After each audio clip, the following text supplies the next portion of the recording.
নমস্কার, কেমন আছেন সবাই? আশা করি সকলে খুব ভালো আছেন ও সুস্থ আছেন। আমার নতুন একটা ভিডিওতে আপনাদের সকলকে অনেক ওয়েলকাম।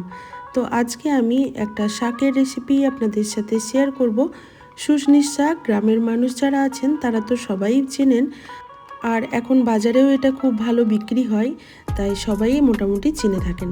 তো চলুন, আমি শুশনির শাক নিয়েছিলাম, আর শাকটাকে খুব ভালো করে ধুয়ে নিয়েছি আর বেছেও নিয়েছিলাম, আর ছোট ছোট করে একটু কেটে এখন একটা কড়াইয়ের মধ্যে দিয়ে দিয়েছি, আর দিয়ে দেব লবণ আর হলুদ, আর সামান্য একটু জল দিয়ে শাকটা প্রথমে সেদ্ধ হতে দেব।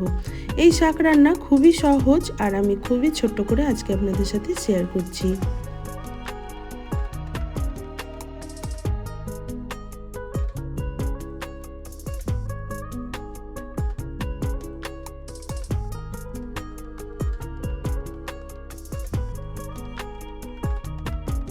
তো দেখুন, শাকটা আমার মোটামুটি সেদ্ধ হয়ে গেছে। এক্সট্রা যে জলটা আছে সেটা ফেলে দেব।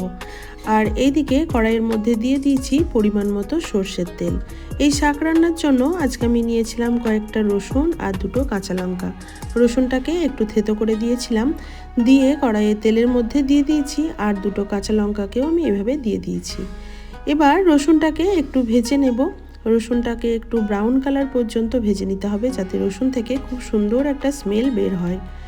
যে কোনো শাক রান্নাতেই রসুন ব্যবহার করলে আমার কাছে মনে হয় খুবই ভালো লাগে এবং টেস্ট হয়। তো দেখুন, রসুনটা মোটামুটি ভাজা হয়ে গেছে। এখন আমি সেদ্ধ করে রাখা শাকটা অ্যাড করে দেব।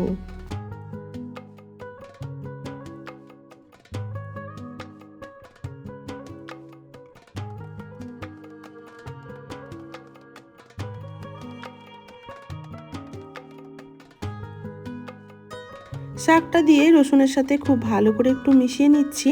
এবার এই শাকের মধ্যে দিয়ে দেব সামান্য একটু চিনি।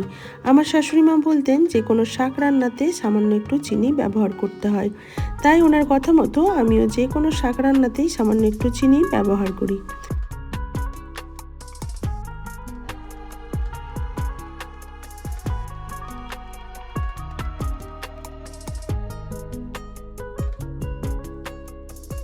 সব কিছু ভালো করে মিশিয়ে নিয়ে একটু নাড়াচাড়া করে নিচ্ছি। আরও 2 থেকে 3 মিনিট মতো রান্না করে নিলেই আমার এই শাক রান্না প্রায় হয়ে গেছে। দেখুন, এই শাক রান্না করতে একটুও ঝামেলা নেই কোনো রকম, আর এই রান্না কিন্তু খেতে দুর্দান্ত লাগে। গরম গরম ভাতের সাথে বাঙালির প্রথম পাতে এরকম একটা শাকের রেসিপি হলে জাস্ট অসাধারণ লাগে। তো চলুন পরিবেশন করে দেখাই আজকে আমার এই সিম্পল শুশনি শাকের রেসিপি কেমন হয়েছে।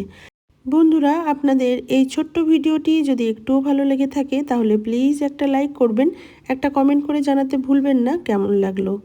পুরনো বন্ধুদের অসংখ্য ধন্যবাদ আমার পাশে থাকার জন্য, আর নতুন বন্ধুরা যারা আমার চ্যানেলে ভিজিট করছেন তারা অবশ্যই চ্যানেলটিকে সাবস্ক্রাইব করে বেল বাটনটা অল করে রাখবেন, যাতে যখনই কোনো ভিডিও আমি আপলোড করি আপনাদের কাছে খুব সহজেই পৌঁছে যায়।